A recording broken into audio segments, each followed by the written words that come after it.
2006 में सर ने अपना ग्रेजुएशन मुकम्मल किया। उसके बाद 2009 में पीजी में दाखिला लिया और पीजी में दाखिले के बाद सर की तालीमी दिलचस्पी ने सर को एक कोर्स की तरफ ले गए, तो PG diploma in emergency medicinal services. PG करते करते सर ने इस कोर्स को किया 2010 में। सर ने 2012 में अपना एमडी मुकम्मल किया ZVM मीनानी मेडिकल कॉलेज पुणे महाराष्ट्र से। उसके बाद सर की तालीमी दिलचस्पी यहीं भी रुकी और भी बहुत सारे तालीमी डिग्रियां सर के नाम है और सर्टिफिकेट सर के नाम है, जिसमें मैं कुछ का जिक्र आपके सामने करूंगा। फहरिस्त इतनी लंबी है कि वक्त काफी लग जाएगा। उसके बाद सर ने किया PG advance diploma in dietetics and nutrition Jamia Hamdard से 2003 में किया और अभी sir PG advance diploma in hospital administration pursue कर रहे हैं लॉन्ग डिस्टेंस कोर्स। माशाल्लाह ये बहुत बड़ी बात है तालीमी दिलचस्पी को इस अंदाज से रखना और बार बार दिन की तरफ जाना, इस सर की शख्सियत को शोभा देता है। इसके अलावा बहुत सारे सर्टिफिकेट कोर्स भी किए, जैसे कि मैंने आपको बताया। अभी एज ए कार्डियो डायबिटोलॉजिस्ट अपने इलाके में बहुत बहुत मशहूर है और इनकी एक खिदमत हमारे कॉलेज में भी सब दे रहे हैं। और सर के नाम, सर ने बहुत सारे पदों को गरिमा बख्शी है, जिसमें मैं कुछ का जिक्र आपके सामने करूंगा। Sir BCEC UG and PG counselling committee के मेंबर हैं। सर इंचार्ज HOD रह चुके हैं डिपार्टमेंट ऑफ अमराज निस्सा और हवालात के 2009 से 2019 से 2023 तक। उसके बाद सर के नाम तकरीबन 32 पेपर्स पब्लिश हो चुके हैं। तकरीबन बहुत बड़ी बात होती है, आज के जमाने में एक पेपर पब्लिश करने में बहुत मेहनत लग जाती है। 32 पेपर का पब्लिश करवाना एक बहुत बड़ी बात होती है। अभी सर 3 पीजीज के गाइड हैं और 6 पीजीज के को गाइड हैं। तो मैं इस अजीम शख्सियत को, जो डिपार्टमेंट ऑफ मतलब जब हम इलाज मालिका की बात करते हैं तो हमारे जहन की दस्तक सबसे पहले उसी डिपार्टमेंट पे जाके लगती है जिसे हम डिपार्टमेंट ऑफ मालियात कहते हैं। मैं बड़े अदब और एहतराम के साथ सर को दावत देता हूँ कि सर इस पर तशरीफ लाएं। डॉक्टर रजी अहमद साहब, असिस्टेंट प्रोफेसर डिपार्टमेंट ऑफ मालियात, DTCH पटना। वेलकम। अस्सलाम वालेकुम रहमतुल्लाहि व बरकातहू। सबसे पहली बात तो ये कि ये मेरे लिए कोई जहमत का काम नहीं था, ये मेरी ड्यूटी भी है। और being a teacher, being a senior as a faculty member, आप जब भी मुझे मदद करेंगे मैं हर वक्त हाजिर रहूंगा, क्योंकि जब कभी कोई सिखाता है तो वो खुद सीखता भी है। ये हमेशा ध्यान रखना चाहिए। अगर किसी चीज को आप रिव्यू नहीं करते रहेंगे तो आप भूल जाएंगे। इसलिए और ये सारी चीजें जो अभी अमीन ने बताया, तो इन डिप्लोमा बताया, इसके अलावा टोटल 19 सर्टिफिकेट कोर्स है जो दुनिया के बड़े से बड़े यूनिवर्सिटी जैसे बोस्टन यूनिवर्सिटी, यूनिवर्सिटी, USA मैंने लिया है। तो हमेशा से सीखने सिखाने के लिए ये रहा हूँ। इसका मैं अमेरिकन हार्ट एसोसिएशन के जरिए लाइफ टाइम ट्रेनर, तो ये ट्रेनर साइड है। तो ये BLS इसे कहते हैं। बेसिकली BLS को परफॉर्मेंस हम कहते हैं कि बेसिक लाइफ सपोर्ट। लेकिन बेसिक लाइफ सपोर्ट से मुराद क्या होता है? अगर हम बात करें बेसिक लाइफ सपोर्ट से मुराद की, तो हम लफ्जी तौर पे कहते कोई भी जो है किसी की जिंदगी खतरे में पड़ गई और उसके बचाने के लिए हम जो भी तदाबीर कर सके तो उसे हम बेसिक लाइफ सपोर्ट करें। लेकिन आप देख रहे होंगे स्लाइड पे यहाँ पे एंड फर्स्ट एड लिखा हुआ है, बिकॉज ऑफ फैमिली केयर। ये ट्रेलर स्लाइड है, अदरवाइज सिर्फ और सिर्फ बात होती बेसिक लाइफ सपोर्ट में। तो बेसिक लाइफ सपोर्ट से मुराद एक्चुअल में देखा जाए एट एनी रीजन और any count the patient or victim or sufferer have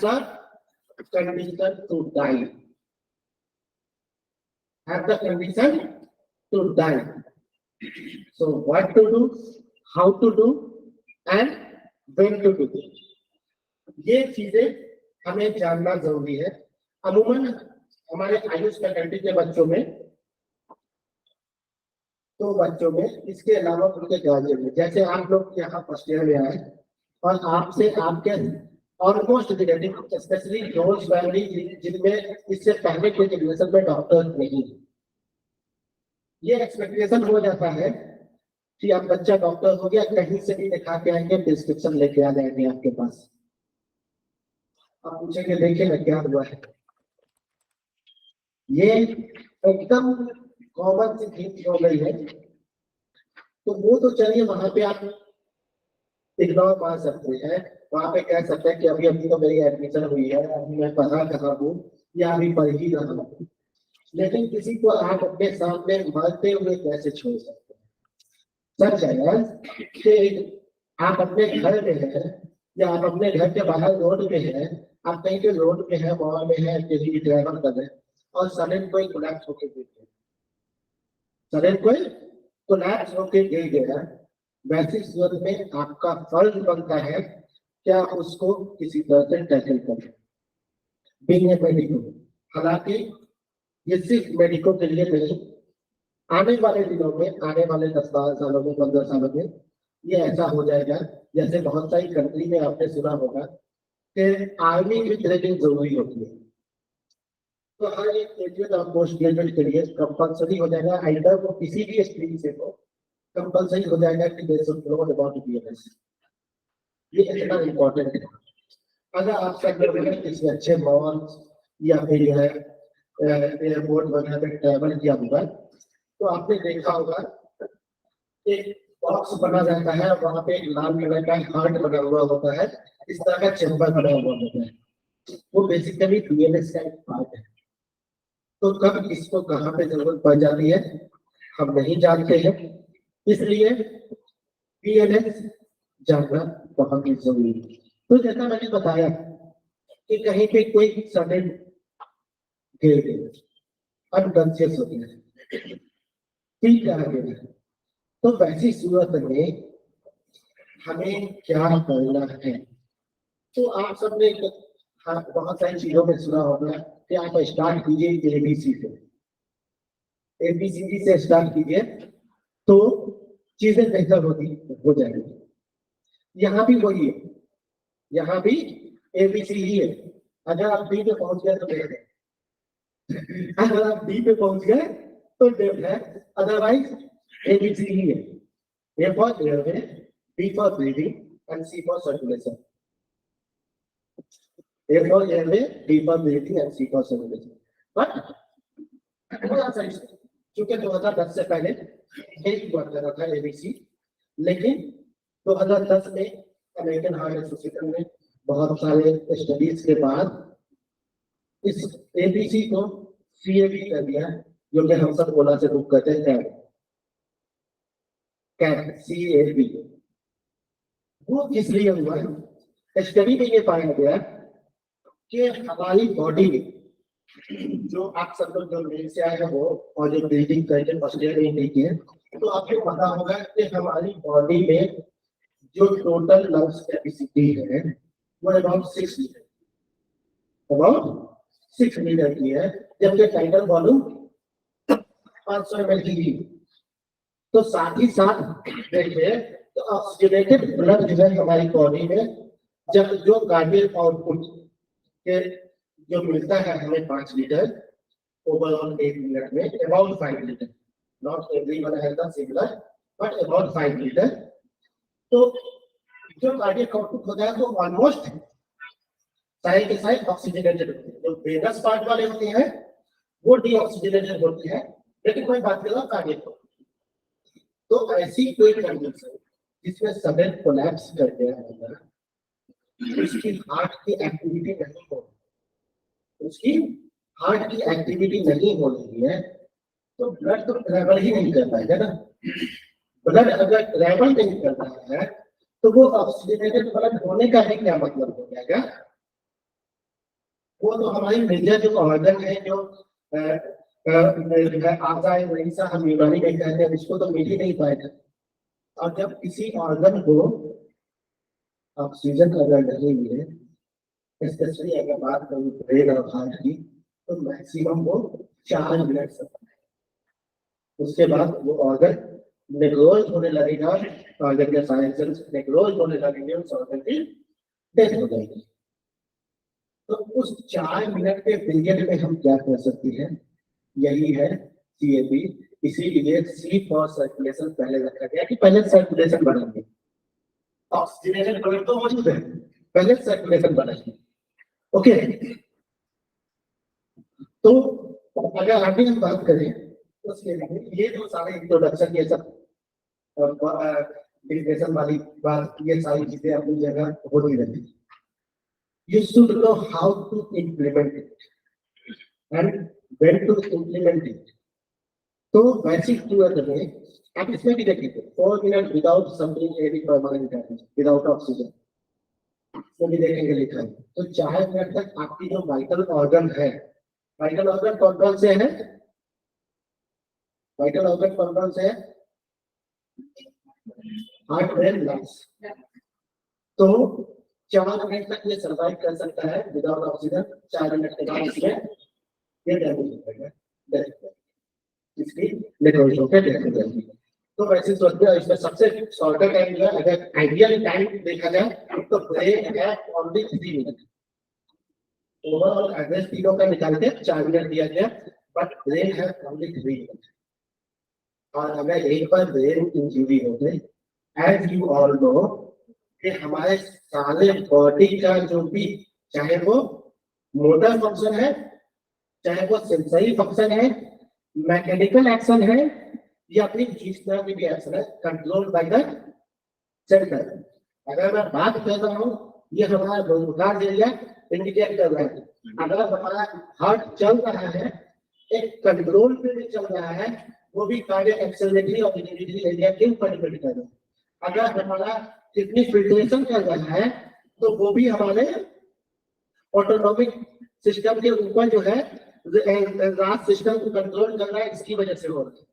अगर हमारी बॉडी में मेटाबॉलाइजेशन परफॉर्म हो रहा है, तो वो भी हमारा जो है थायराइड स्टिमुलेटिंग हार्मोन की वजह से हो रहा है, ऑर्बिटेशन। तो इस तरह से सेंट्रल इज द ब्रेन, और ये बहुत ही इंपॉर्टेंट होता है। इसको सिर्फ 3 मिनट लगता है, सिर्फ 3 मिनट अगर ऑक्सीजन नहीं मिले तो ये कर सकता है। तो इसलिए एज अर्ली एज पॉसिबल हमें रिस्पॉन्ड करना पड़ता है।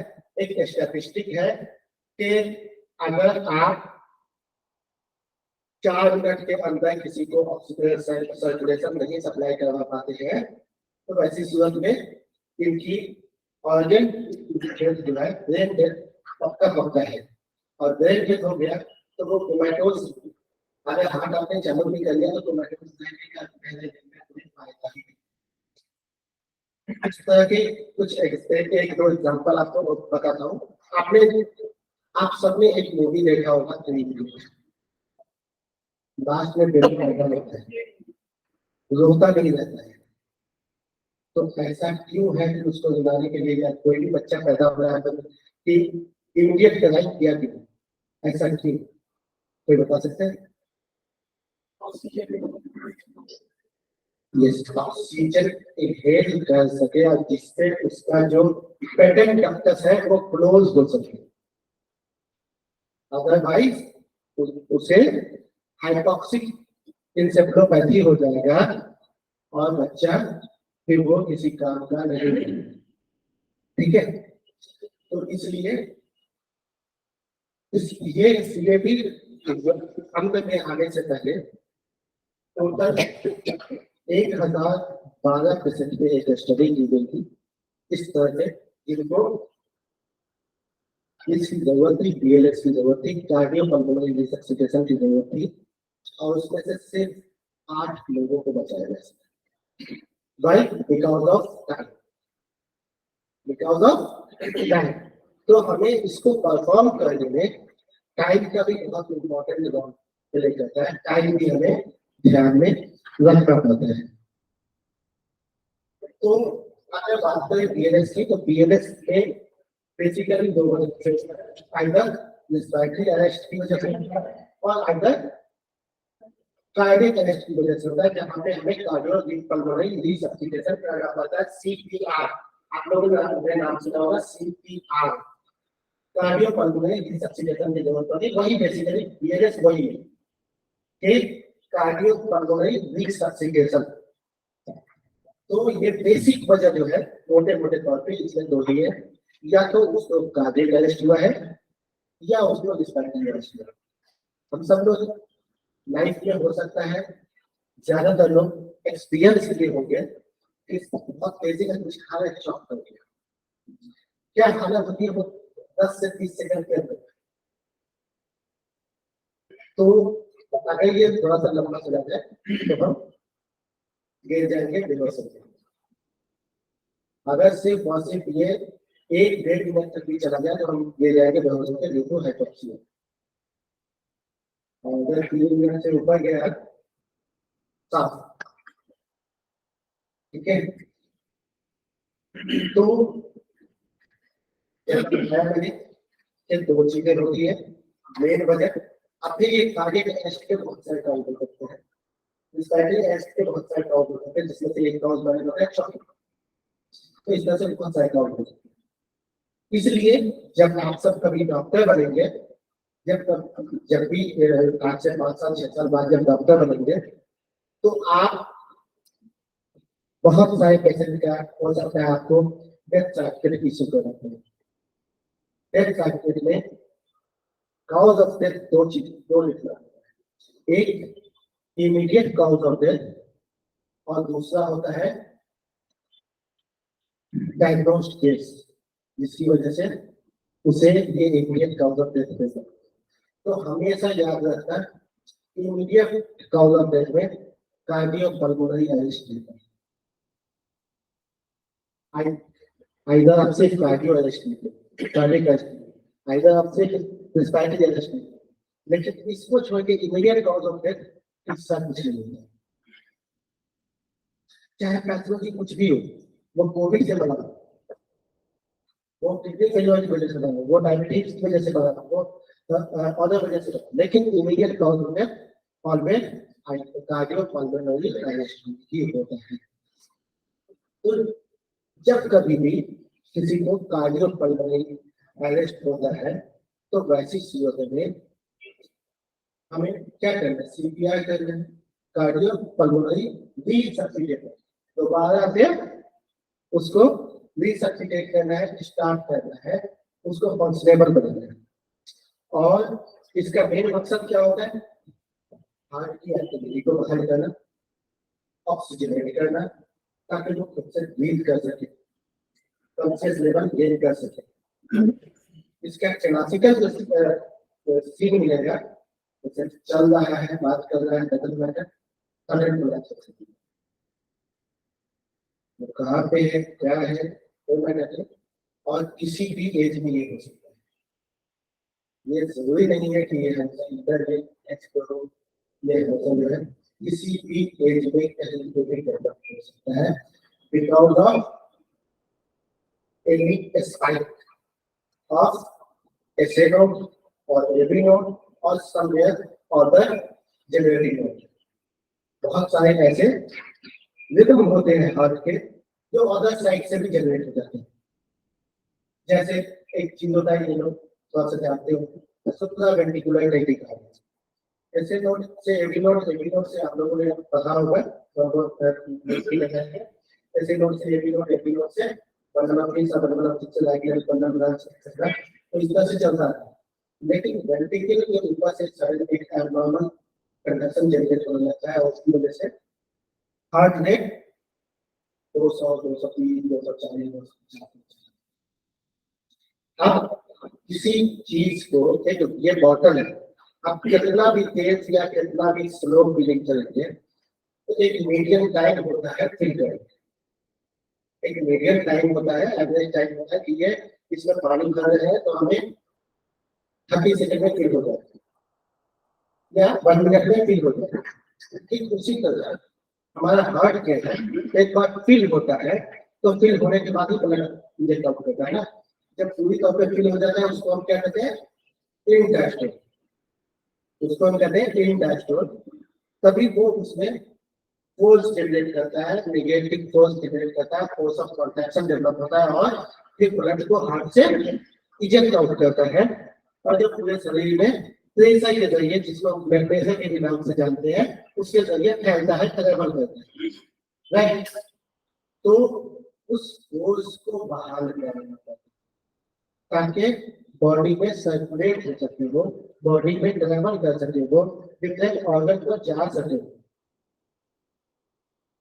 और जो मैं बात कर रहा था टाइमिंग की, अभी ऑन एवरेज आप सब जानते होंगे कि पल्स रेट जो है या हार्ट रेट जो है एक दिन में 80-72 से 80 बार होता है। तो अगर किसी ने पढ़ा होगा, नींद में तो पढ़ाया जाता था कि कार्डियक साइकिल जो होता है वो 0.8 सेकंड का होता है।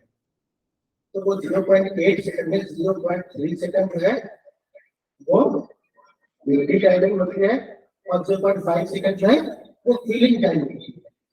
ये 70 से 80 बार के बीच का टाइमिंग है, इतना में हमारा हार्ट फील होता है। लेकिन ये 80 की जगह अगर 240 चला गया तो इसको फील करने का टाइम कितना होता है? 0.2 सेकंड। और लेसर लेसर 0.2 सेकंड तो वो फील हो पाएगा क्या? और जब फील नहीं होगा तो आप लोग न्यूटन के लॉ को समझते हैं, रिएक्शन है अपोजिट एंड इक्वल रिएक्शन। तो उसी तरह एक स्टार्लिंग लॉ है जिसमें the thing you more stretch it give more opposite contraction, ठीक है। तो जब वो स्ट्रेच ही नहीं होगा, क्योंकि फील ही नहीं हो पा रहा है, तो क्या वो वॉल्यूम निकाल पाएगा? अब वॉल्यूम निकालेगा नहीं तो प्रेशर क्रिएट नहीं होगा, तो फिर pressure excited by the volume, pressure is excited by volume. तो जब वो वॉल्यूम निकलेगा नहीं तो प्रेशर क्रिएट नहीं होगा। अगर प्रेशर क्रिएट नहीं होगा तो ट्रेवल नहीं करेगा, ट्रेवल नहीं करेगा तो ऑक्सीजन नहीं मिलेगा, ऑक्सीजन नहीं मिलेगा तो इवेंचुअली डेथ की दर बढ़ेगा, राइट।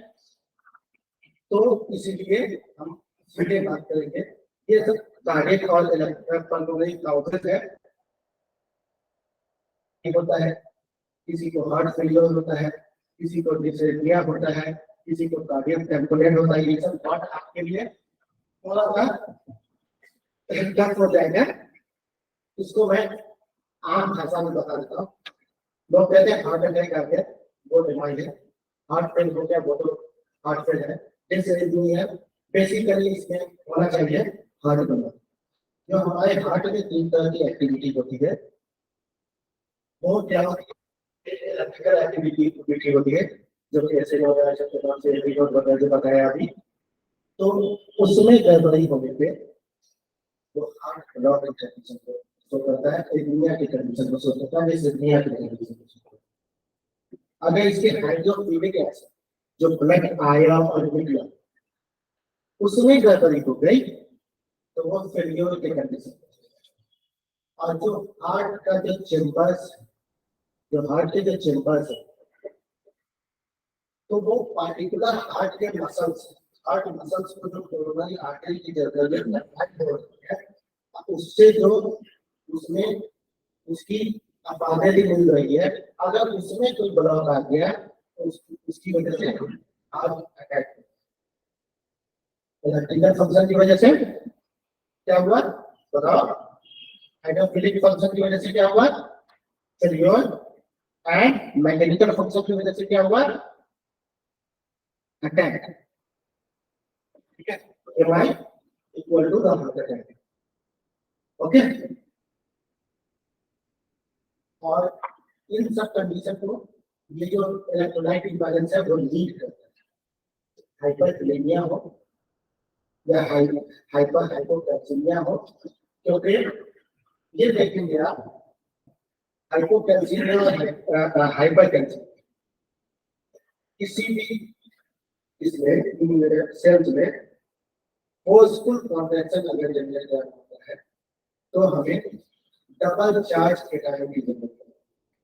और कैल्शियम जो है हमारा डबल चार्ज केटायन। तो हार्ट में फोर्सफुल कॉन्ट्रैक्शन, मायोकार्डियम में फोर्सफुल कॉन्ट्रैक्शन होगा तभी तो वो ब्लड प्रोजेक्ट होता है। तो इसलिए अगर बहुत तेज होने लगा मतलब हाइपरकैल्सीमिया भी हो सकता है, बहुत स्लो हो गया तो हाइपोकैल्सीमिया होती है।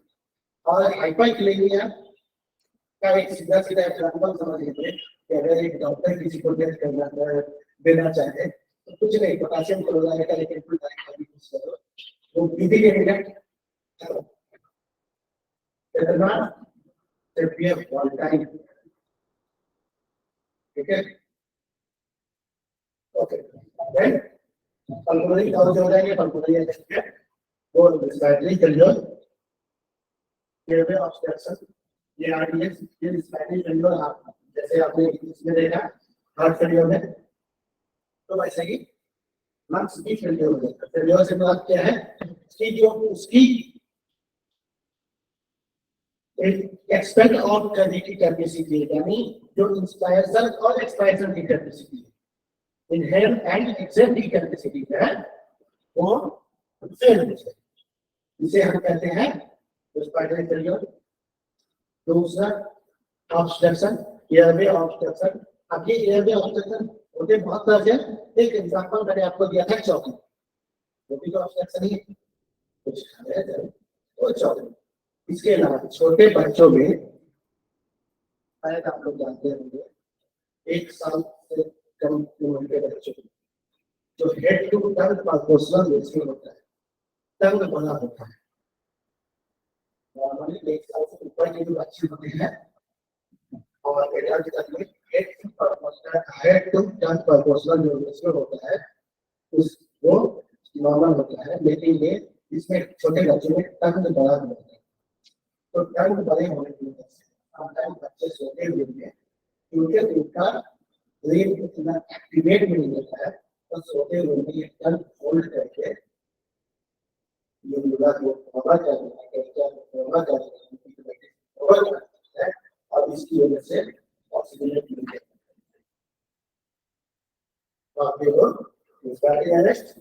कमी अरेस्ट, तो यह भी ऑब्स्ट्रक्शन का बच्चों में एक बहुत मेजर डॉक्टर है। उसी तरह आप लोगों ने सुना होगा कि किसी बच्चे को बेबी जैसा दौरा होता है, जिसको कन्वर्जन के बाद से जानते हैं। हाई फीवर की कंडीशन में बहुत ही कॉमन है, हाई ग्रेड फीवर की कंडीशन में बच्चों में कॉमन है। तो कहते हैं कि बच्चे कन्वर्ट करके या उल्टा करके कल फॉल रिवर्स कल फॉल अगर रिवर्स होगा वो एयरवे को ऑब्स्ट्रक्ट करेगा। ओके, इसके अलावा एआरडीएस है, एआरडीएस को दो नाम से जाना जाता है, एक्यूट रेस्पिरेटरी डिस्ट्रेस सिंड्रोम और एडल्ट रेस्पिरेटरी डिस्ट्रेस सिंड्रोम के भी नाम से समटाइम बोल जाना जाता है। बट यहाँ पे आप यही समझिए एक्यूट रेस्पिरेटरी डिस्ट्रेस सिंड्रोम। अभी जो कोविड का केस आया था जिसमें लोगों को हॉस्पिटलाइज होने की जरूरत पड़ रही थी, वो एआरडीएस की वजह से। ठीक है, अब नेक्स्ट जो काउंट होता है इसमें वो निमोथोरेक्स। निमो के मानी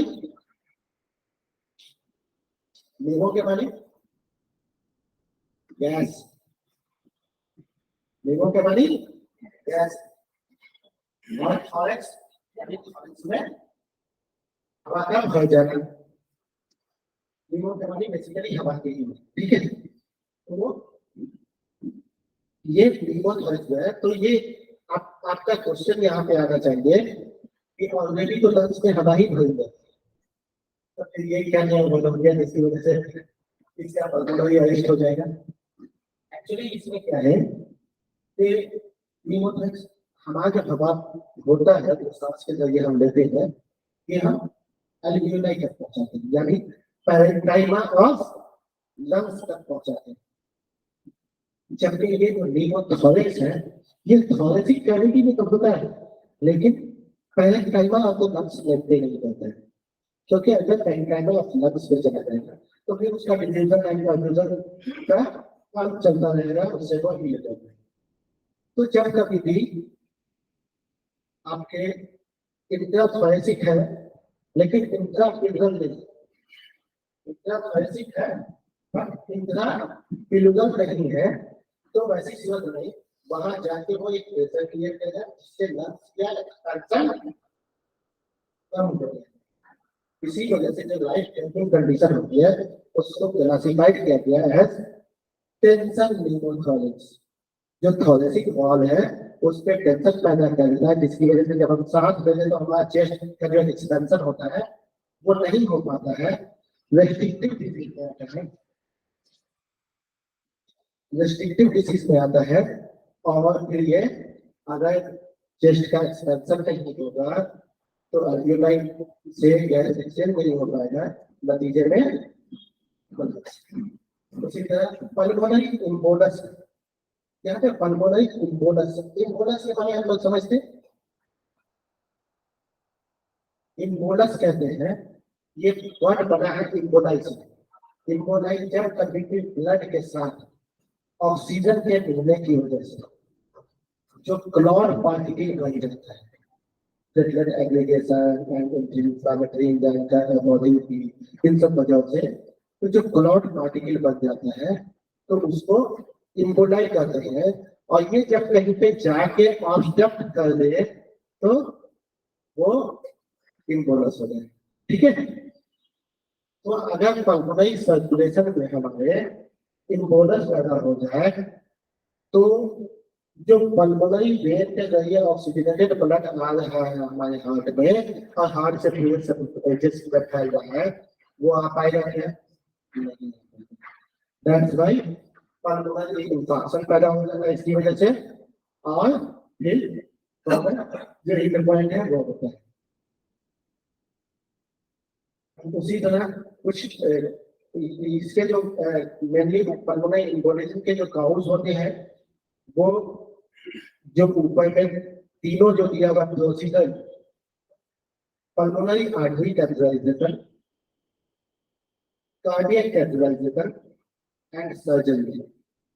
pulmonary artery catheterisation, cardiac catheterisation and surgery. आप ये कहेंगे कि पल्मोनरी आर्टरी कैथेटराइजेशन क्या है, कार्डियक कैथेटराइजेशन क्या है, तो उसके लिए आसान हो सकता है। आप लोगों ने एंजियोप्लास्टी का नाम सुना, वही एक कैथेटराइजेशन, यानी एक ट्यूब को डाल के उसके जरिए हम जब कोई जो ये होते हैं क्या नाम है आयोडाइड मीडिया होते हैं जिससे इमेज को क्लियर करने के लिए इस्तेमाल किया जाता है, तो उस ट्यूब या कैथेटर ट्यूब को कैथेटर कहते हैं, उसको डाल के और उसके बाद उसकी इमेजिंग करते हैं तो वो ट्यूब को ही अंदर डालना, चाहे वो पल्मोनरी आर्टरी में डाले या हार्ट की तरफ पहुंचाए, उसे हम पल्मोनरी या कार्डियक कैथेटराइजेशन कहते हैं। एंजियोग्राफी का आप लोगों ने नाम सुना होगा, वो भी एक तरह का कैथेटराइजेशन। ये एंजियोग्राफी अमूमन हम लोग ये सोचते हैं कि ये हार्ट के लिए सिर्फ होता है, लेकिन ये लंग्स के लिए भी होता है पल्मोनरी एंजियोग्राफी, किडनी के लिए भी होता है रीनल एंजियोग्राफी, लिवर के लिए भी होता है हेपेटिक एंजियोग्राफी, ब्रेन के लिए भी होता है न्यूरो एंजियोग्राफी। तो इस तरह से एंजियोग्राफी कहीं भी किसी भी वास्कुलर से करवाया जा सकता है। ओके, पहली बात सर्जरी। तो जब कभी भी सर्जरी होती है एज यू नो एक कट पैदा होता है। अब कोई कट पैदा होता है तो वहां पे जो हमारे क्लॉटिंग फैक्टर्स एक्टिवेट हो जाते हैं और उसको प्रॉपर कॉटराइज या उसको प्रॉपर जो है क्लोज नहीं किया गया तो वो क्लॉटिंग फैक्टर जो एक्टिवेट हो गए उसको बंद किए हैं वो माइग्रेट करके वेसल्स में ट्रांसफर हो जाते हैं और उसकी वजह से वो फर्दर इम्बोलाई का काम करते हैं। उसी तरह दो तीन चीजें और हैं, जैसे डीवीटी या टीवीटी है, वो भी एक बहुत बड़ा रिस्क फैक्टर होता है पल्मोनरी डायलिसिस के लिए। डीवीटी या टीवीटी, डीवीटी कहते हैं डीप वेन थ्रोम्बोसिस। अमूमन ऐसे लोग या DVT peripheral vessels disease, when और वेसल्स में वेसल्स बेसिकली कहते हैं जिसमें खून दौड़ता है, चाहे वो आर्टरी हो, वेन हो, वेना कावा हो, कावटा हो, वेन्यूल्स हो, आर्टरियोल्स हो, कैपिलरीज हो, these all are the vessels। तो डीप वेन थ्रोम्बोसिस की जब हम बात करते हैं तो इट इज ऑलवेज पेरिफेरल। जो हमारे लेग में जो डीप में वेन होते हैं उसमें थ्रोम्बोसिस पैदा हो जाता है। और ये अमूमन ऐसे लोगों में होता है जो लंबे टाइम तक स्टैंडिंग वर्क करते हैं, जैसे वॉचमैन, रिक्शा पुलर, लेबर, ऐसे लोगों में भी इसको अदर कई सारी वजहों से जिसमें फैक्टर बढ़ जाती है, जैसे ओबेसिटी है और उसमें कोई किसी को प्रेगनेंसी हुई तो ऐसी सूरत में उसमें डिजीज बढ़ जाते हैं क्योंकि रिवर्स फ्लो घट जाता है। तो ये सारी चीजें होती है और इनकी वजह से जो है ये कंडीशन हो सकता है। पेरिफेरल वेसल्स डिजीज या वास्कुलर डिजीज भी उसी कैटेगरी में आता है। लगता है डोर हो रहे क्या? नहीं, अगर डोर हो रहा है तो बता दो। ठीक है, पेरिफेरल वेसल्स डिजीज या वास्कुलर डिजीज भी जो है ये इसी कंडीशन में आता है। और इसमें पेरिफेरी जो हमारा पार्ट है, बेसिकली जो लिम्फ पार्ट है, इसके वेसल्स में थ्रम्बस का फॉर्मेशन होने लगता है, जिसकी वजह से रिवर्स फ्लो घट जाता है।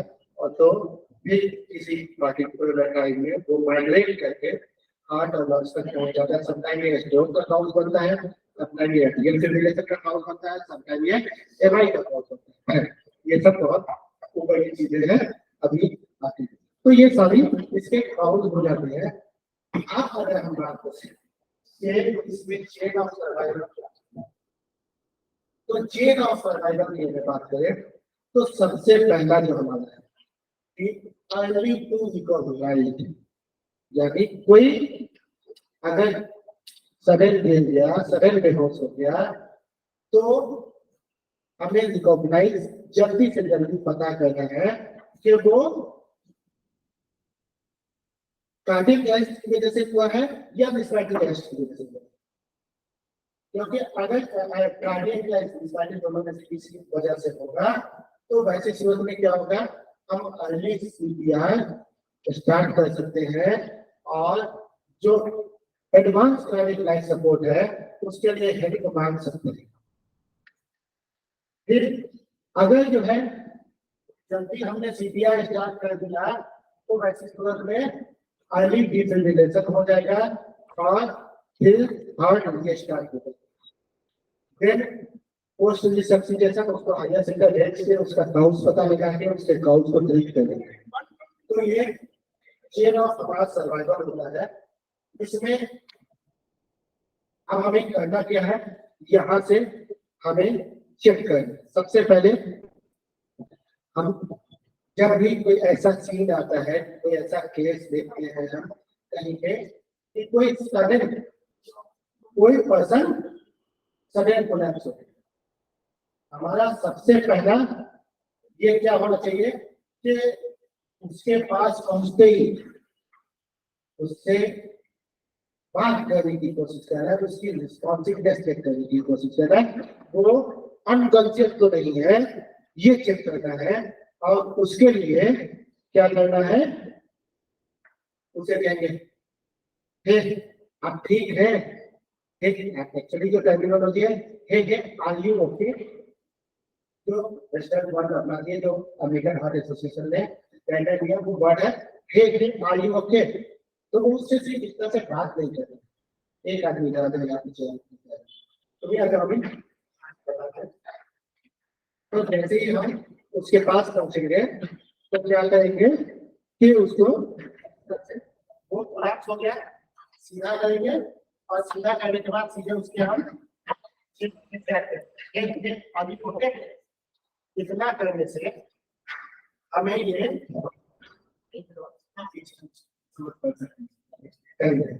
तो आयु उठते जब हम करते हैं इससे हमें पता चल जाता है कि वो कॉन्शियस है या नहीं। इससे हमें पता चल जाता है कि वो कॉन्शियस है या नहीं है। सिर्फ यही तरीका हम क्यों अपनाते हैं ये इम्पोर्टेंट है जानना। तो ये इसलिए कि जब कभी भी हम किसी के कॉन्शियस लेवल को चेक करते हैं तब मोटे मोटे तौर पे हमें ये देखना होता है AVPU AVPU A for alert. अगर वो अलर्ट कॉन्शियस है तो हमें ऐसे ही दिख जाए, बट एक पर्सन जो अलर्ट नहीं है लेकिन वो रिस्पॉन्सिव है। तो उसके लिए क्या हुआ कि हमने उसको वर्बल कमांड दी। जैसे सपोज कोई नींद में रहते हैं, वर्बल कमांड से जाग सकता है, राइट? तो उसके लिए हमने डीजे वर्बल कमांड दिया। अगर उसको मैंने बोला आर यू ओके, तो वो रिस्पॉन्ड कर दिया it's okay, there is nothing to worry. लेकिन वो समटाइम ऐसी कंडीशन में या अनकॉन्शियस केस में, आप जिसे अनकॉन्शियस समझ रहे हैं, वो वर्बल कमांड को भी रिस्पॉन्ड नहीं करते। जैसे छोटे बच्चों को देख लो, आवाज देखो, उसको खींच के उठाना पड़ता सीधा स्कूल के लिए। ठीक है, तो वैसी सूरत में हम क्या कहते हैं, पी पी फॉर होता है पेनफुल स्टिमुलस। अब यहाँ पे पेन हमें पहुंचाना नहीं, लेकिन क्या है कि जब हम टैप करेंगे तो उसमें फील आएगा ना, तो वो इसकी जगह हम पिंच भी कर सकते हैं। ये टैप करने की जगह हम पिंच भी कर सकते हैं, लेकिन ये आकार होगा ताकि उसको ज्यादा महसूस ना हो और पिंच में तो ऐसा हो सकता है। तो इसलिए एबीपीयू को परफॉर्म करें। अगर इसमें भी उसने कोई रिस्पॉन्स नहीं दिया तो वैसे सूरत में सीधे use the unresponsive, use the unresponsive. Okay, तो हमने सबसे पहले उसका रिस्पॉन्स चेक किया, he or she is responsive or not। और रिस्पॉन्स चेक करने के लिए क्या करेंगे हम, एबीपीयू का फॉर्मूला यूज करेंगे। एबीपीयू का फॉर्मूला यूज करेंगे। देख, जैसे ही वो रिस्पॉन्सिव नहीं, जैसे ही वो रिस्पॉन्सिव नहीं, अभी इसमें जो है 2010 वाला ही स्लाइड है, आप देखेंगे नीचे अमेरिकन हार्ट एसोसिएशन का ये लगा हुआ है, 2010 वाला ही है। तो इसमें आपको मिलेगा कि ब्रीथिंग और नॉर्मल ब्रीथिंग और नॉर्मल ब्रीथिंग और नॉर्मल ब्रीथिंग। लेकिन यहाँ पे जैसा मैंने बताया कि एबीसी से कैप पे चेंज होते हैं, तो हमें यहाँ पे क्या करना है, ब्रीथिंग को छोड़, यहाँ पे ब्रीथिंग को छोड़ के सीधे हमें सर्कुलेशन पे आना है। अब सर्कुलेशन को कैसे चेक करेंगे, चलो ये तो चेक करिए। तो सर्कुलेशन को चेक करने के लिए हमारे पास आर्टरीज है, जहाँ प्रेशर है, जहाँ वेव और प्रेजेंटेशन में ब्लड फ्लो करता है। जैसे किसी घड़े में पानी में पत्थर मारते हैं या समुद्र में टाइड आते हैं तो वो वेव बनता है, वैसे ही हमारे आर्टरी में वेव फॉर्म में ब्लड ट्रेवल करता है, और उसी ट्रेवल को हम चेक करते हैं कि वो ब्लड ट्रेवल हो रहा है या नहीं हो रहा है। Okay, but there is some twist. अमूमन हम लोग पल्स कहाँ चेक करते हैं, हाथ पे, रेडियल, लेकिन इसमें रेडियल नहीं चेक करते, ये इसमें नहीं चेक करते क्योंकि ये पेरिफेरल पार्ट होता है। तो पेरिफेरल पार्ट में हो सकता है कि बहुत हल्की हार्ट एक्टिविटी हो, तो उससे वहां तक वॉल्यूम इतना मिनिमल पहुंच रहा हो जो पता ही न चले। तो इसलिए हमारे पास दो तरह के पल्स है, एक पेरिफेरल पल्स है, दूसरा सेंट्रल पल्स है। तो हमें ऑलवेज सेंट्रल पल्स चेक करना है, और ये सेंट्रल पल्स बेसिकली दो जगह, कैलोरिक एंड फिंगर। तो हम कैलोरिक पे चेक करते हैं, और कैलोरिक पे चेक करने के लिए क्या करते हैं कि हमें सीधे रखते भी, इसको सीधा लॉलीपॉप करके चेक कर सकते हैं, लेकिन कोशिश हमें ये करनी चाहिए कि इसको टर्न, जब टर्न करेंगे तो आप ये देखेंगे एंगल ट्रायंगल बनेगा, ये नेक का ट्रायंगल बनेगा। ये जो हमारा है मिड क्लेविकुलर लाइन से लेकर के और मिड इसके पूरे लाइन तक एक ट्रायंगल बनेगा, इस ट्रायंगल के बीच में। अगर वो ये नहीं कर सकते हैं तो सीधे एकदम सॉफ्ट ऐसे छोड़ देना है, और जहां ट्रैकिया खत्म हो आप कंपेयर करेंगे, ट्रैकिया का रिच पल्पेट होगा, एक ट्रैकिया का रिच पल्पेट होगा, ट्रैकिया से के बाद एक टेनिकल फील होगा। एक टेंडर फील्ड होता है। हम सब तो जो है मुगल आजम वाले हैं, तो कुबरी कहते हैं, कुबरी। तो वो ये टेंडर फील्ड होगा। ये टेंडर के जस्ट बगल में मिड जो कैलिकुलर लाइन होता है, यहाँ पे एक नॉच बनता है, एक गड्ढा बनता है। यहाँ पे एक नॉच बनता है, उस गड्ढे में फिंगर इस तरह से पुट करता है, और यहाँ पे पल्पेट होगा हमारा सेंट्रल पल्स। ओके, आप सेंट्रल पल्स में पल्पेट करेंगे तो सेंट्रल पल्स अगर हमें मिला, ओके, अगर नहीं मिला तो हमें चेस्ट कंप्रेशन स्टार्ट करना। अभी तक मैं इस पे नहीं जा रहा हूँ कि कैसे चेस्ट कंप्रेशन देना है और किस स्पीड में देना है। अगर हमें नहीं मिला तो हमें सीधे क्या करना है, चेस्ट कंप्रेशन स्टार्ट करना है। अब जब हमने चेस्ट कंप्रेशन दिया, हमने चेस्ट कंप्रेशन दिया, उसके बाद हम एएलबी को चेक करेंगे, ब्रीदिंग को चेक करेंगे। सी हो गया एयरवे एंड ब्रीदिंग। अब हमारे एयरवे क्या है, एक पैसेज है, एक हॉलो पैसेज है, तो वो ऑब्जेक्ट है नहीं है। अगर पैसेज रिस्पॉन्सिव नहीं है यानी अनरिस्पॉन्सिव है, अनकॉन्शियस है, तो वैसी सूरत में सीधे हमको कोशिश किया जा रहा है कि उसके एयरवे को ओपन करें। और उसके एयरवे को ओपन करने के लिए क्या करना है हमें, हेड टिल्ट, हेड टिल्ट, चिन लिफ्ट। अभी थोड़ी देर पहले मैंने बताया था कि छोटे बच्चों में टंग कॉर्पोस्कली बना होता है तो दिमाग फॉल कर जाता है, जिसकी वजह से। तो जब कभी भी आप हेड टिल्ट, चिन लिफ्ट करेंगे तो ये अगर इस तरह का केस होगा, टंग फॉल की वजह से होगा, कोई चौकिंग की वजह से होगा, तो ये सबसाइड कर जाएगा और एयरवे ओपन हो जाएगा। उसके लिए जो तरीका है वो अपने जो नॉन डोमिनेंट है उसको फॉरवर्ड कराएंगे और सीधा जहां तक हम झुका सकते हैं, यानी जैसे लाइन में है तो जितना हम कर सकते हैं, उसके बाद थ्री फिंगर यूज करेंगे, जस्ट चीन के नीचे डालेंगे और इसको लिफ्ट करेंगे।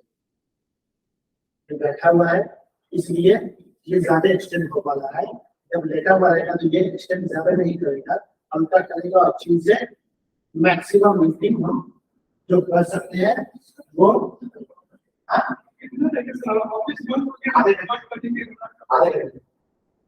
ठीक है। तो head lift and chin lift, इससे एक प्रोसीजर हमारा हो गया, एयरवे हमारा ओपन भी हो गया, एयरवे हमारा ओपन भी हो गया। अब ये एयरवे ओपन होने के बाद हम ब्रीथिंग को एसेस करेंगे कि ये ब्रीथ कर रहा है या कर रही है या नहीं कर रही। उसके लिए हम क्या करेंगे कि ये हेड टिल्ट और चिन लिफ्ट पोजीशन में ही हम लुक, लिसन एंड फील को यूज करेंगे। फॉर्मूला जो है, ये प्रोसीजर जो है, इसका नाम है look, listen, feel. How to perform look, listen, feel को परफॉर्म करते हैं। जब हमने टिल्ट और चिन लिफ्ट किया, हमेशा जब ये चीज करेंगे तो मतलब चेस्ट वाल जो मैक्सिमम ओपन समटाइम फिंगर की वजह से हमें ओपन करने में दिक्कत होती है नेगेटिव, तो जो मैक्सिमम ओपन हो सके उसको करते हैं। एक्टिव स्टिमुलेट करके सीधे क्या करना है, हमारे चिप को इसके नोज के स्ट्रेट में, हमारे कार्ड को इसके नोज के पास लेना है, हमारे चिप को नोज के स्ट्रेट में लेना है ताकि ये फ्लो है, और साइड को, हमारे आई को इसके चेस्ट पर। तो क्या होगा, आवाज जो एयर फ्लो का जो आवाज होगा उसको हम लिसन सुन सकते हैं। जो एयर मूवमेंट होगा वो चिप के हमारे फील होगा, और जो चेस्ट का मूवमेंट होगा अगर ब्रीथिंग कर रहा है तो वो हम अपने आंखों से देख सकते हैं। तो लुक, लिसन, फील। ओके, अब एज्यूम कर लेते हैं कि ब्रीथिंग में हमने ओपन कर लिया, ब्रीथिंग में सीधे क्या करेंगे हम,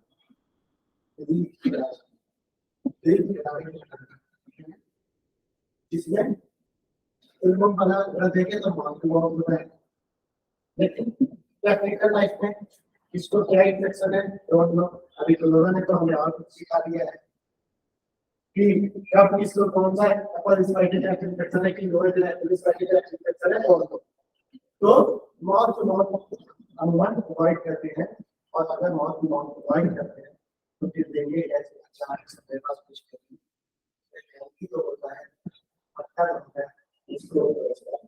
ठीक है, अब मैं आज के डेट में क्या medical advisable mouth to mouth हम ब्रीदिंग देंगे।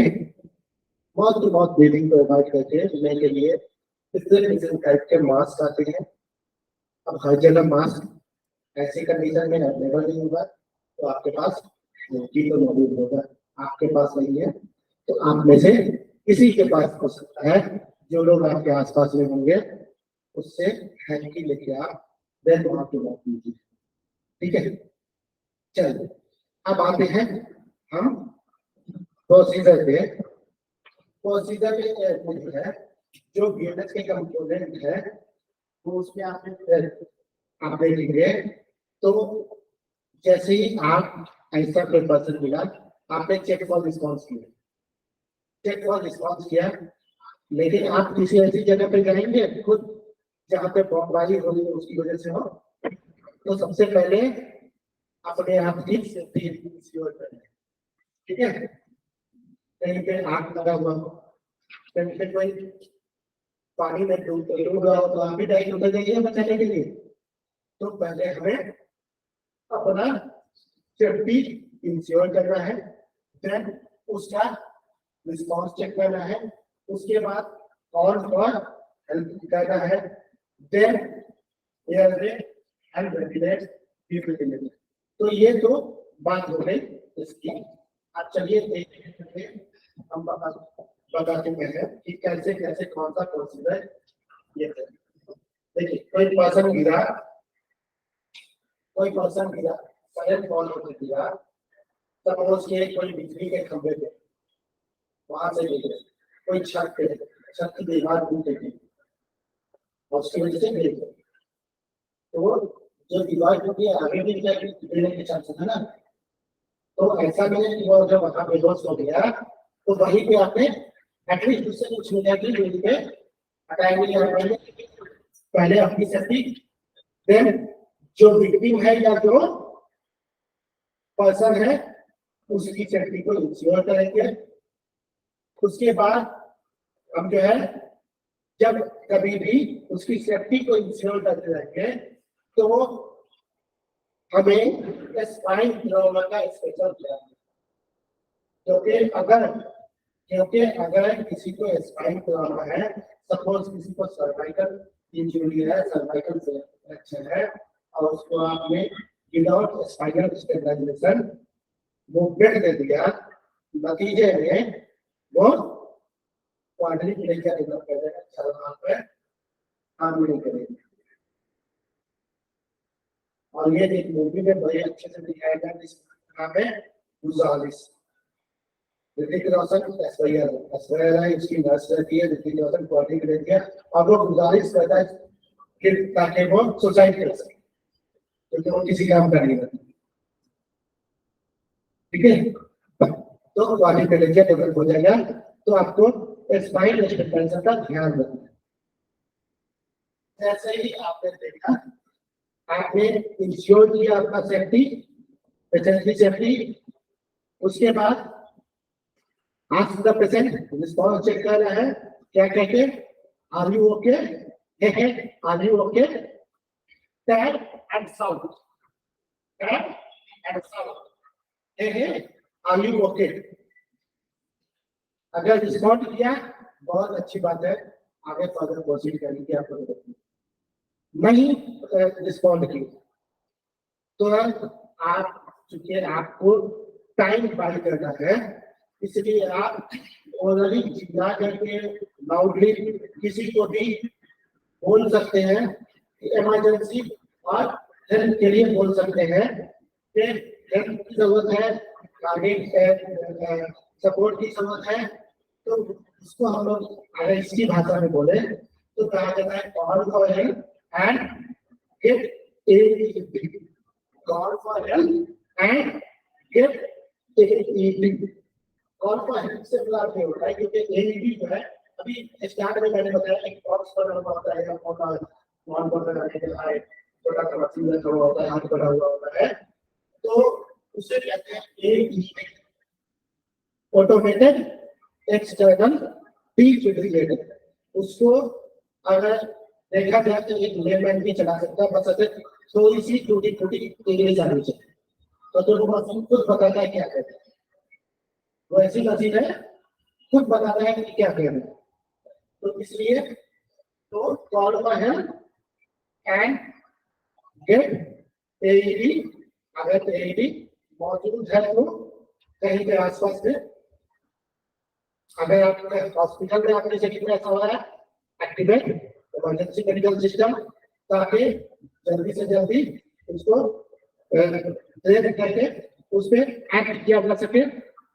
ठीक है, अब आपने रिस्पॉन्स चेक कर लिया, रिस्पॉन्स चेक करने के बाद सपोज कि आप एलोन हो, एलोन रेसिड्यूअल हो, विक्टिम को आपको सीपीआर एलोन देना है, तो वैसी सूरत में आपको पेशेंट को सीपीआर देने से पहले आपको क्या करना है, एक्टिवेट करना है, आपको पहले कॉल करना है, पहले इसको हिट करिए कॉल करना है, देन आप सीपीआर स्टार्ट करेंगे, देन आप सीपीआर स्टार्ट करेंगे।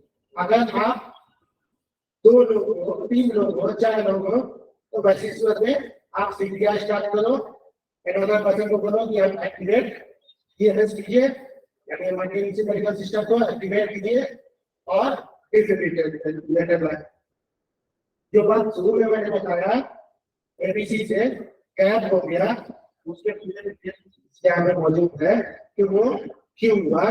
तो अब आपने आपको मैंने बता दिया कि सर्कुलेशन चेक करें, देख रहे होंगे वहां पे चेक पल्स, आपको हमें टाइम बाय करना है, टाइम बाय करना है तो मैक्सिमम हम कितना सेकंड चेक करेंगे, 10 सेकंड चेक करेंगे। कैलोरीज पल्स जो है वो मैक्सिमम हम 10 सेकंड चेक करेंगे। अगर 10 सेकंड में हमें पल्सेशन मिल जाता है इट्स वेल एंड गुड, नहीं तो डायरेक्ट चेस्ट टेम्परेचर स्टार्ट कर देंगे। पेशेंट जो है हमेशा क्या होना चाहिए, सुपाइन पोजीशन में होना चाहिए, सीधा फ्लैट लेटा हुआ होना चाहिए। इसके उसका जो है फेस हमेशा उसके जो है आगे की तरफ, सामने की तरफ, ऊपर की तरफ होना चाहिए। फिर आप उसके पेशेंट के राइट साइड में खुद को नी पे प्लेस करेंगे, आप उसके राइट साइड में खुद को नी पे प्लेस करेंगे, जैसे नीचे वाले पिक्चर में दिखाया गया है। ठीक है, आप भी जो है आपका भी जो सरफेस हो वो हार्ड हो, कोशिश कीजिए ऐसा नहीं है कि पेशेंट हो सकता है कि 6 इंच और 8 इंच वाला जो है मैट्रेस पे हो, तो आप जितना पैसा लगा दें वो मैट्रेस एब्जॉर्ब कर ले रहा है, तो चेस्ट का पेशेंट होगा ही।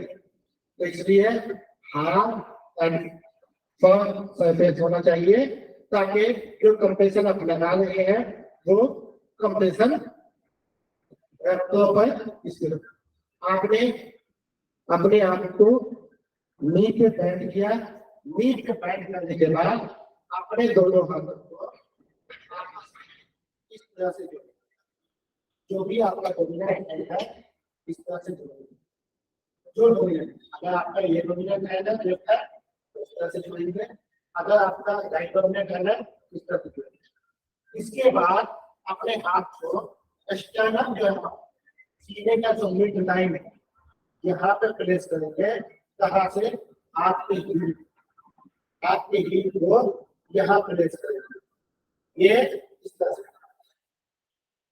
हम कहाँ से प्लेस करेंगे, एंगल ऑफ लुइस से नीचे। आप सब लोग अपने चेस्ट का एक्सटर्नल में कंपेयर करेंगे तो देखेंगे एक एंगल बन रहा है ऊपर से आगे भी वापस ले सकते, इसको कहते हैं एंगल ऑफ लुइस। तो जो आपका थंब साइड है या जो आपका लैटरल पार्ट लैटरल बॉर्डर है, अगर आप में सपोज के डोमिनेंट बल है तो ये हमारा एंगल ऑफ रिलीज से नीचे की तरफ होगा, ठीक है। और अगर राइट हैंड है तो हम मेरा हमारा एंगल ऑफ रिलीज से नीचे की तरफ जाएगा, ठीक है। जब इस हैंड को हमने प्लेस किया उसके बाद दो ब्रीथ शुरू करेंगे, ठीक है। आप खुद भी दो ब्रीथ आप खुद ले लीजिए, अच्छे से डीप ब्रीथ ले लीजिए। उसके बाद push hard push fast, push hard push fast, और ये पुश हार्ड पुश फास्ट जो होगा मैं आपको दिखा रहा हूँ यहाँ से, तो ये हैंड से नहीं कमर से, ठीक है। ये यहाँ से नहीं होगा, ये कमर से होगा, ठीक है। Push hard and push fast at the rate of 100 to 120 times per minute. At the rate of 100 to 120 times per minute. यानी एवरेज रखना है कि हर सेकंड में हमें 2 बार पुश भी करना है और रिकॉइल भी हो जाए। 1 सेकंड में 2 बार पुश भी करना है और वो रिकॉइल भी हो जाए 1 सेकंड में 2 बार। इतना फास्ट करना है और हार्ड इतना करना है कि जो कंप्रेसर है वो मिनिमम 2 इंच या 5 सेंटीमीटर, मिनिमम 2 इंच या 5 सेंटीमीटर चेस्ट का कंप्रेसर होता है, ओके। इतना फास्ट करना है कि 1 सेकंड में 2 बार, इतना हार्ड करना है कि 2 इंच या 5 सेंटीमीटर चेस्ट पे दब सके ताकि वो रिक्वायर्ड हो सके, ठीक है। ओके, और ये कब तक करना है? एक बार में 30, एक बार में 30 लाउडली काउंट। अगर आप 2 रेसिड्यूअल है स्पेशली तो ऑलवेज लाउडली उसको काउंट कीजिए, 1 2 3 4 5, ताकि जैसे ही 30 होगा इतना अप्रोच करके वो ब्रीथिंग के लिए रेडी होगा। जैसे आप जल्दी से क्रॉस लेंगे वो घास को प्रेस करके अपना देखेंगे, आप लेके ब्रीदिंग के लिए तैयार हो, ओके। ताकि हमें टाइम बाय करना है, हमें टाइम बाय करना है, इसलिए louder speak louder count louder. जब आप 30 बार पुश कर लेते हैं और आपके पास ये है एक और पर्सन है, आप 2 रेसिड्यूअल है, 2 लोग हैं, तो वैसी सूरत में तब तक इतना देर में आपने रिस्पॉन्सिव चेक किया, रिस्पॉन्स चेक किया, उसके बाद पल्स चेक किया, उसके बाद 30 है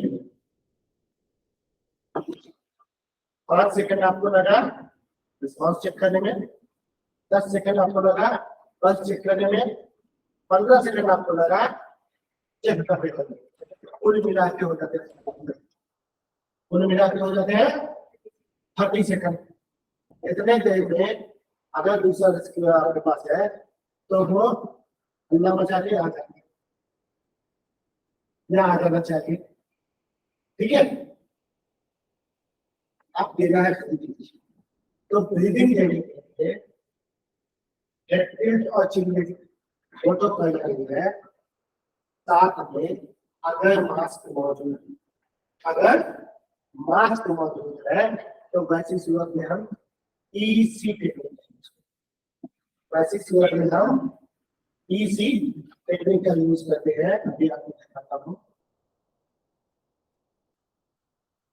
देखिए वो हेड टिल्ट चिन क्या है, साइड वाला पिक्चर ऊपर में जो मैंने बताया था, 4 हेड पे हैंड रख के नीचे से 3 फिंगर से उठाना है चिन को, ठीक है।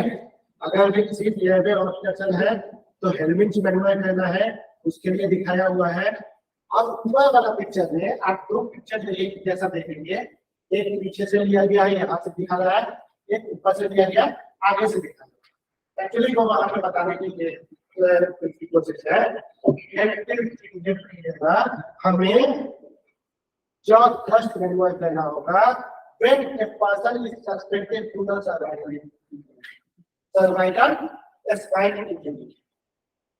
When a person is suspected to the cervical spine injury, you should go with the jaw thrust method.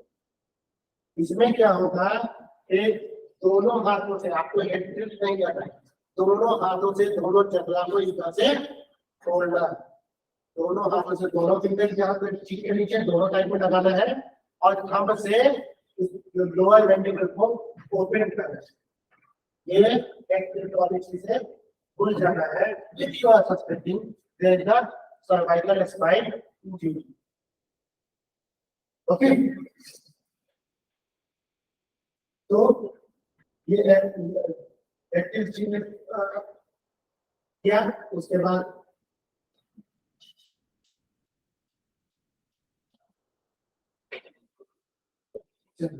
तो साथ साथ हमें अगर कोई शक है या प्रेगनेंसी है तो उसमें जो हमें बनाना है वो अलग चीजें हैं। पहले हम यहाँ पे समझते हैं कि ब्रीदिंग कैसे करें। तो ब्रीदिंग कराने के लिए हमें क्या करना है कि 2 बार ब्रीदिंग करना है, 2 बार ब्रीदिंग करना है। चेक फॉर ब्रीदिंग आप देख रहे होंगे, look listen feel sign of breathing guideline. तो 2 बार ब्रीदिंग कराना है। ब्रीदिंग कराने के लिए भी हमें क्या करना है कि साथ साथ जैसे जो ब्रीदिंग किया था, तो ब्रीदिंग कराते समय भी हमें चेस्ट वाल और उसके चिप पे ध्यान रखना है कि जब हम एयर ब्लो कर रहे हैं तो उसके चिक और चेस्ट पर फुल रही या नहीं, एक्सपैंड हो जाए, क्योंकि ऑक्सीजन जाएगा तो पहले ये पहले तो हमें ये ध्यान रखना होता है। और वो तरीका बन गया है 2 बार ब्रीदिंग कराना है। आप देख सकते हैं मेथड क्या क्या है। माउथ टू माउथ है, इसमें आप वो कर सकते हैं। माउथ टू ये डिवाइस है, माउथ टू नोज और माउथ टू स्टमक वेंटिलेशन, ये भी कर सकते हैं आप। माउथ टू नोज तो समझ में आता है कि क्या है, स्टमक वेंटिलेशन कैसे। तो those person who have the cervical spine injury, आप फिर तो कर नहीं सकते, फिर करेंगे इसको सवारी कर किया हाई। तो बेसिक सूरत में हम डायरेक्ट फ्लो करते हैं, मैक्सिमम फ्लो करते हैं। और मैक्सिमम फ्लो करने से क्या होता है कि जो हमारा स्टमक है वो रिवर्स में एयर फ्लो करके और उसके बाद ट्रैकिया में पहुंचाता है, उसके बाद ट्रैकिया में पहुंचाता है। इसके अलावा वेंटिलेशन में बैग एंड मास्क होता है, क्योंकि आप लोगों ने देखा होगा सर, अम्बू बैग नाम की एक चीज होती है, इसमें पिक्चर में होगा, ये मास्क है।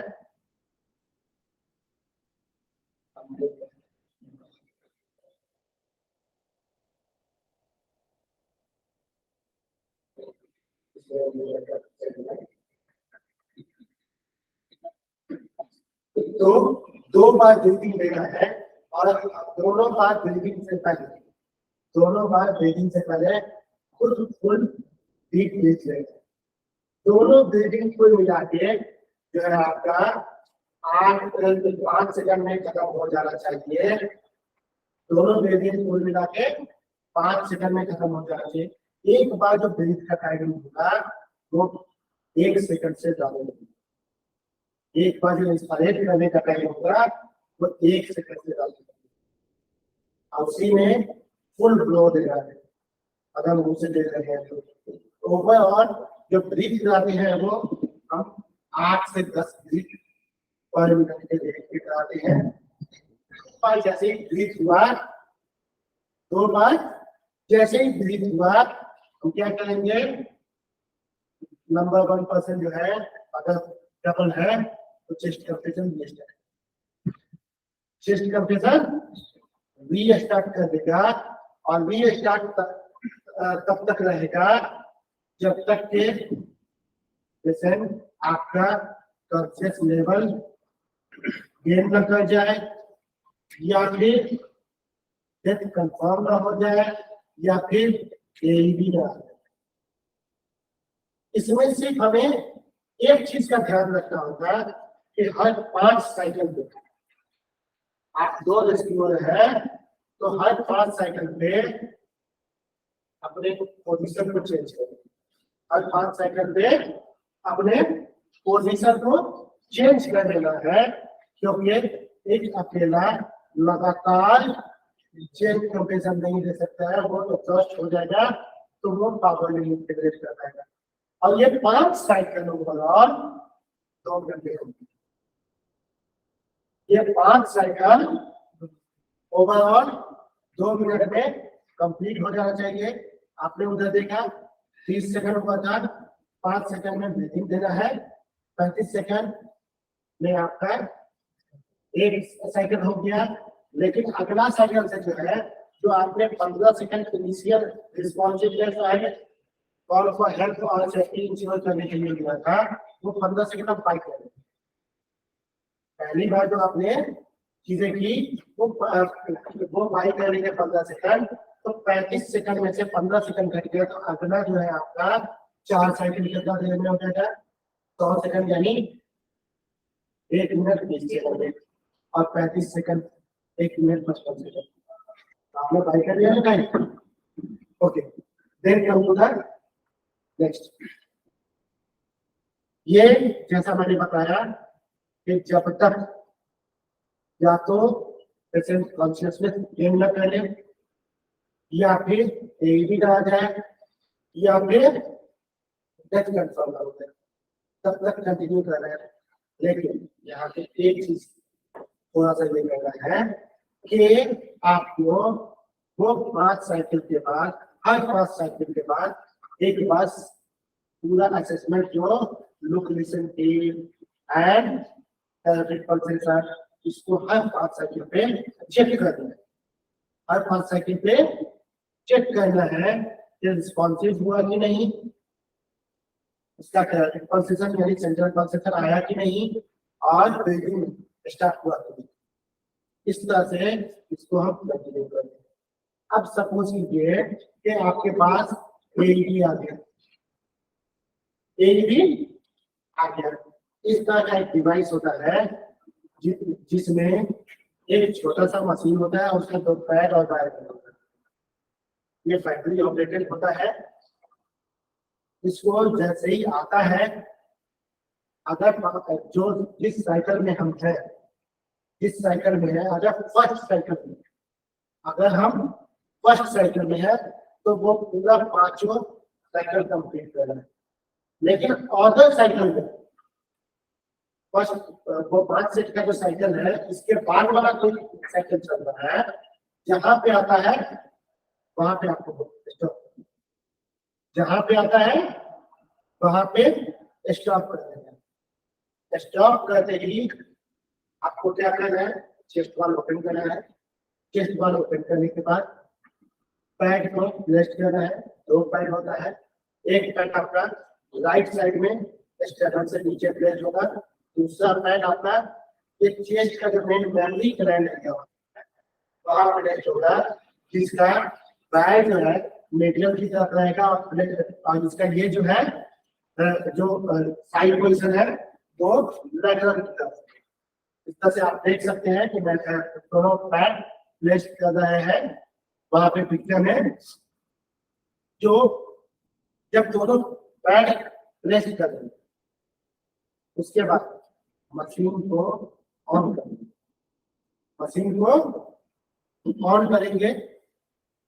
मशीन को ऑन करने के बाद हो सकता है कि समटाइम अगर बैटरी सही हो जाए तो वैसे इसको ये प्लग पे भी काम करता है, प्लग पे भी काम करता है। तो एज नियर बाय पॉसिबल जो भी है वहां पे आप इसको प्लग इन कर सकते हैं।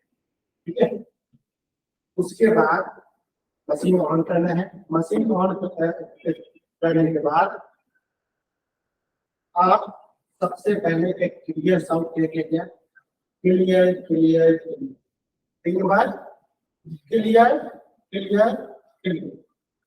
First clear is I clear, always I means the person who is rescuing. first clear for myself or those cells who is there is less clear.